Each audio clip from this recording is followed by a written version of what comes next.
Artificial intelligence यानी AI को लेकर जो हमारी समझ है आज उसे थोड़ा बदलते हैं। इसे कोई अचानक आई हुई टेक्नोलॉजी नहीं बल्कि एक 500 साल पुराने प्रोजेक्ट का नतीजा मानकर चलते हैं। एक ऐसा प्रोजेक्ट जिसने हमारी यादों को हमेशा के लिए बदल दिया। देखिए, ये बात कितनी गहरी है। ये उस एक मूल समस्या की तरफ इशारा करती है जिसे सुलझाने की कोशिश सदियों से हो रही है कि हमारे तजुर्बे, हमारे अनुभव तो गुजर जाते हैं, पर हमारी यादें उन्हें कभी भी पूरी तरह से सहेज कर नहीं रख पाती। तो इस बड़े और कॉम्प्लेक्स आइडिया को समझने का सबसे अच्छा तरीका क्या है? एक कहानी। चलिए, एक बहुत ही पर्सनल कहानी से शुरुआत करते हैं जो याददाश्त की इसी कमी को दिखाती है। ये कहानी है स्कूल के दिनों की, एक नाटक की। याद कीजिए वो दिन जब कोई नाटक होता था। 6-6 महीने की कड़ी रिहर्सल चलती थी। स्क्रिप्ट में हाथ से बदलाव होते थे, कभी कोई पन्ना ही गुम हो जाता था। और डायलॉग्स, वो तो याद करो, भूलो, फिर से याद करो, बस यही चलता रहता था। और फिर जब फाइनल परफॉर्मेंस खत्म होती थी तो क्या होता था? बस तालियां बजती थीं, पर वो नाटक हमेशा के लिए खत्म हो जाता था। उसका कोई रिप्ले नहीं था, बस धुंधली सी यादें रह जाती थीं। तो ये तो बस एक कहानी थी, लेकिन असल में ये सिर्फ एक इंसान की नहीं बल्कि हम सबकी, पूरी इंसानियत की कहानी है।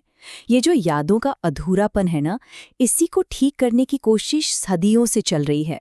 और इस कोशिश में 3 बड़े मोड़ आए, 3 ऐसे आविष्कार जिन्होंने खेल ही बदल दिया। इन्होंने हमारी यादों को हमारे दिमाग से निकालकर बाहर सहेजना शुरू कर दिया। प्रिंटिंग प्रेस, फोटोग्राफी और फोनोग्राफ। सोचिए, ये कितना दिलचस्प है। हर एक आविष्कार ने हमारी याददाश्त का एक हिस्सा हमसे लेकर उसे एक मशीन में डाल दिया। प्रिंटिंग प्रेस ने ज्ञान को कैद किया, तो फोटोग्राफी ने पलों को, और फोनोग्राफ ने, उसने तो आवाज को ही समय से आजाद कर दिया। और इसका नतीजा ये हुआ कि संज्ञान में वेग का प्रवेश हुआ। एक तरह से कहें तो जानकारी और सोच की रफ्तार अचानक रॉकेट की तरह तेज हो गई। चलिए, अब कहानी में फास्ट फॉरवर्ड करते हैं और आज के डिजिटल दौर में आते हैं। देखते हैं कि यहाँ आकर ये रफ्तार कितनी और तेज हो गई। याद है वो स्कूल प्ले वाली कहानी? अब उसी कहानी का नरेटर अपनी बेटी की जिंदगी को रिकॉर्ड कर रहा है। और यहीं पर ये बदलाव साफ दिखता है। पहले वीडियो टेप होते थे, फिर डीवीडी आई, और आज तो हमारे पास टेराबाइट्स की हार्ड ड्राइव्स हैं। आज की हालत तो ये है कि यादों की रफ्तार वो इंस्टेंटेनियस हो गई है। मतलब पलक झपकते ही सामने हमारा फ़ोन खुद ब खुद हमें पुरानी यादें दिखाता है ना? प्लेटफॉर्म्स को पहले से पता होता है कि हम क्या देखना चाहते हैं। यादें अब चारों तरफ है, हवा की तरह। लेकिन हर चीज की एक कीमत होती है ना?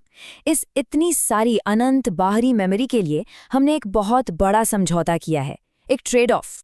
और वो समझौता ये है कि जैसे जैसे हमारी बाहरी यानी टेक्नोलॉजी वाली मेमोरी बढ़ती गई, हमारी अपनी अंदर की याद रखने की ताकत उसी रफ्तार से कमज़ोर होती चली गई।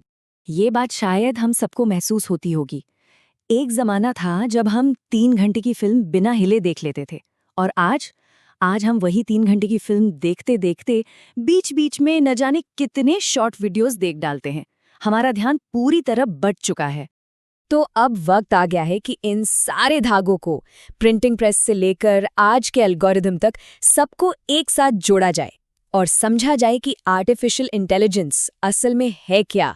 देखिए, एक बहुत बड़ी गलतफहमी है कि एआई कोई नई चीज है जो अचानक से आ गई है। नहीं, ऐसा बिल्कुल नहीं है। इसकी नींव बहुत पहले रखी जा चुकी थी। एआई को एक आविष्कार की तरह मत देखिए, इसे एक प्रक्रिया का अगला कदम समझिए। पहला कदम था अनुभव को सहेजना, मतलब प्रिंट, फोटो, रिकॉर्डिंग। फिर दूसरा कदम था उसे डिजिटाइज करना, और अब तीसरा कदम है एल्गोरिदम के जरिए उसे वापस पाना। और यहीं पर एआई खेल को पूरी तरह बदल देता है। बात सिर्फ यादों को सहेजने तक नहीं रही, अब ये भविष्यवाणी में बदल चुकी है।